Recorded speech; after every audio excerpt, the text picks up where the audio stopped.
Imagine, for a second, that you've traveled thousands of miles from home, risking absolutely everything just to find safety in a new country.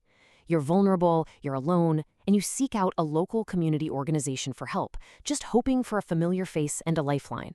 But what if that very organization was actually a trap? Seriously, how does a seemingly simple diaspora welfare group in Paris secretly transform into a massive front for international blackmail, organized fraud, and sexual exploitation? Welcome to This Explainer. Today, we're taking a really deep dive into some chilling investigative reports concerning the Nepali diaspora in Europe. We're going to be tracing the dark, three-generation evolution of a single family, a family that somehow managed to turn a hard-won refuge in France into a highly sophisticated, industrialized crime ring. It's a crazy story full of asylum factories, calculated honey traps, and the deliberate weaponization of the very laws that are designed to protect the vulnerable. Okay, let's dive right into this with Part 1, the Asylum Factory Blueprint. To really understand how things got so wildly out of control, we have to look at how the foundation was laid, because this syndicate was actually built over 3 generations. Let's rewind to the early 2000s. A skilled craftsman from Nepal named Hari Prasad Kaligad arrives in Europe. He's observing the system, and he discovers this massive loophole. France is processing asylum claims based on caste discrimination very favorably. So by going back to Nepal and forging documents alleging persecution, he secures his own asylum. And it doesn't stop there. By the mid-2000s, he's bringing over family members, brothers, sons, all of them using totally fabricated stories and altered names to evade detection. Fast forward to 2024 and 2025, and the third generation arrives to take this basic groundwork and literally industrialize it into something far, far more dangerous. Now, you might be wondering how they hid all this. Well, they used a classic Trojan horse technique. Hariprasad helped establish what looked, for all intents and purposes, like a perfectly normal community welfare group. They hosted cultural events, offered a familiar face to immigrants, the whole 9 yards. But behind closed doors, it operated as what investigators are calling an asylum factory.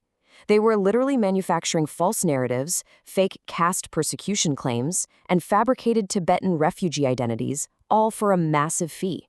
They even sat down and coached applicants on exactly how to pass their government interviews. So the first generation essentially built the scaffold. Which brings us to Part 2, the third generation upgrade.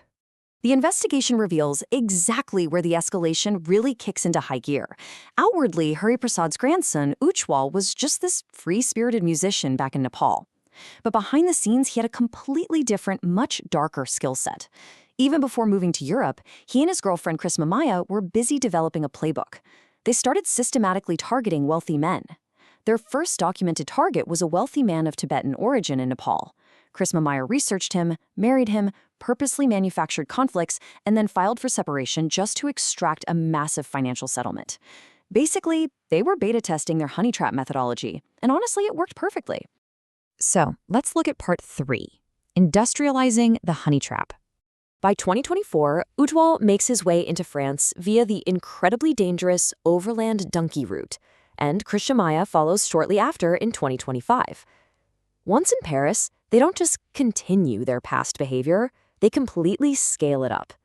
By weaponizing his grandfather's already powerful community organization, Ujjwal positioned himself as the ultimate fixer for desperate new arrivals. Together, he and Krishna Maya executed this cold, highly methodical 4-step playbook. Step 1, exhaustive research into the background and assets of wealthy Nepali businessmen living in Paris. Step 2, engineer a supposedly chance encounter to build intimacy. Step 3, manufacture a conflict to extort funds. And Step 4, completely discard the victim and block all contact. It was a perfectly oiled machine. Think about the stark contrast here for a second. Against the romanticized, beautiful backdrop of places like the Eiffel Tower, you have this visceral, almost predatory stalking taking place. Ujjwal would do the recon on the streets, identifying the wealthy marks, and then he'd feed that intelligence directly back to Krishna Maya so she could perfectly execute the trap. And the digital deception was just frantic. The sources reveal that Ujjwal was maintaining multiple fake social media profiles to approach different women simultaneously. It was nonstop. They also intentionally kept their contacts strictly to Messenger. Why? To minimize traceable evidence while maximizing their reach. It was an absolute web of digital manipulation designed to just funnel money right out of their victims. Meanwhile, Krishnamaya is over on social media, carefully curating this innocent, totally wholesome public facade. She'd broadcast on TikTok Live, always surrounded by respectable-looking young women. And you know what the saddest part is? Most of those women had no idea they were just functioning as props in a performance. She was using them to build her credibility for the cons. Ujjwal and Krishnamaya deliberately hid their relationship to make targeting outsiders that much easier. But listen, it wasn't just wealthy men being targeted. It was the absolute most vulnerable people, too. When undocumented women came to Ujjwal begging for help with their papers, he demanded financial support in exchange for sexual favors. And if they refused, he dropped this threat. I have connections here. If you don't do what I say, I can have you deported from France. Take a second and just put yourself in their shoes. Imagine the sheer paralyzing terror of being an undocumented woman in a foreign country, living in total legal limbo, and hearing this existential threat from the very community leader you thought was there to save you. Moving on to Part 4, the Underground Support Network. Now, you might be wondering, how on earth does a young couple manage an operation of this massive scale all by themselves? Well, they didn't. To scale up, the syndicate used locations like everyday Paris beauty salons as fronts. A woman named Kalpana posed as this helpful older community figure. She would house newly arrived women and, ostensibly, find them jobs in these salons. But the reality behind the scenes was entirely different. Let's really break down the insidious mechanics of this network. Kalpana and her associate Tanushka weren't helping these women. They were controlling them. They housed the arrivals only to coach them on those fraudulent asylum procedures that served the network, not the women. They extracted hefty commissions from their salon jobs to keep them entirely financially dependent. Tanushka even used TikTok to lure women holding legitimate seasonal visas in other EU countries over to Paris. The trap was, once they crossed into France without proper documentation, they instantly became illegal. This stripped them of any legal protection and ensured total, unbreakable control for the syndicate. Part 5, the transnational legal shield. So, the crucial point is coming up right now. You're probably asking yourself, why hasn't law enforcement dismantled this ring yet? Well, it comes down to a really agonizing legal paradox. EU asylum protections are absolutely vital. They are specifically designed to shield genuine refugees from unfair extradition and severe persecution back home.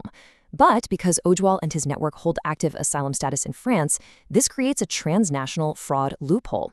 It makes it incredibly difficult, almost impossible for authorities to pursue them for the economic crimes and blackmail they initiate back in Nepal. Basically, organized criminals are weaponizing the very laws meant to protect genuine refugees, turning those laws into an impenetrable legal shield. And the resulting helplessness is just total. Victims back in Nepal who have been completely drained of their life savings are geographically and legally blocked from doing anything. Whenever they try to reach out and demand accountability, Ujjwal literally just blocks their number on his phone. Meanwhile, the undocumented victims sitting right there in Paris are way too terrified of deportation to ever approach the French police. The network is completely insulated from every possible angle. Which brings us to our final section, Part 6, the wider systemic damage. The impact of this syndicate isn't isolated to just a few unlucky people. The massive collateral damage this single family's operation has inflicted on the wider, innocent community is devastating. First, it completely trashes the reputation of the thousands of honest, hardworking members of the Nepali diaspora in France. Second, and this is arguably the biggest tragedy, it creates far harsher scrutiny for everyone else. Genuine victims of severe caste discrimination and actual political persecution now find their valid claims treated with deep suspicion by an overwhelmed French system. Third, you have severe, unacknowledged psychological trauma for the honey trap victims who have been financially ruined and publicly humiliated. And finally, for the youth observing all this, there's a really dangerous normalization of easy money, where these curated fake Instagram lifestyles funded by fraud suddenly become the benchmark for success. As you've seen, a system originally meant for sanctuary was completely hijacked by a 3-generation criminal enterprise. It exposes a profound structural failure that is going to demand international legal cooperation and true community transparency to fix. Which leaves us with this final, incredibly vital question to think about. How do we balance protecting the genuinely persecuted while preventing our asylum laws from becoming a legal shield for organized crime? It's a hugely complex challenge, but it's one we absolutely must confront if we want to protect both the integrity of our legal systems and the lives of the most vulnerable people among us. Thanks so much for walking through this explainer with me today.